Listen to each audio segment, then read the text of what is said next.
Hi, I'm Richard Marks. I'm Senior Researcher for Sony Computer Entertainment, and I'm going to show you the PlayStation Move, some technology demonstrations we made for it, and how it works. This is the PlayStation Move controller. It works with the PlayStation Eye controller.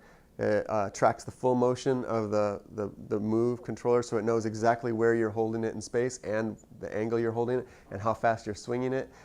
This is the most literal demonstration we have for the PlayStation Move. It just shows the controller exactly rendered over the top of the controller. So there's a virtual controller rendered where the real controller is. And it shows how one-to-one the tracking can be. This is just a representation of the Earth. And the reason we show this is just to show how it does track in 3D and how I can zoom into really close up and still have very fine control over what's going on, very stable behavior. When we were designing the PlayStation Move, we really cared a lot about making a controller that would work for a wide variety of experiences. We wanted to have that pick it up and be able to understand what to do right away, kind of casual experience, but we also really cared deeply about having a really core experience, a deep gameplay experience. We call this multi-touch. Basically, I can use these two endpoints where the controllers are to draw a window in space, I can move it around, I can throw it. But we have a lot more freedom than just these two endpoints like this. We know the angle of the controllers. So if I decide to do, kind of the PlayStation Move fidelity version of this, I can switch and then I can change that simple multi-touch into this very complex ability to warp this piece of plastic in my hands. We call this camcorder mode. Where that cyan controller is, I'm going to move to where it is. So I'm over here. Now we're looking at the same point of view where that controller is. So I can move in with the controller, look around.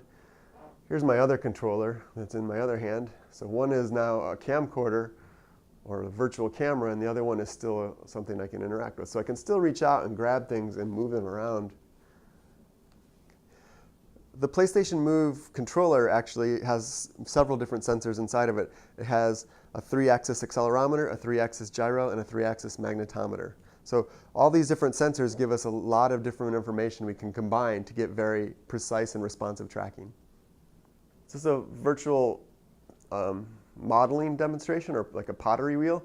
So imagine that's a piece of marble, and I can use my other controller here.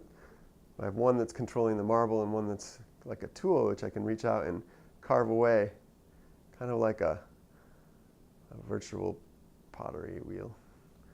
If you start with something like a head or a character, a generic character, you can really customize it very quickly into something very different looking. It's easy to make monsters. Grab it and fix that. Cave that in. Anyways, you can imagine doing all sorts of strange things really easily. So this is just a set of demonstrations. We have many such technology demonstrations that we give to the game developers, and they turn them into actual games.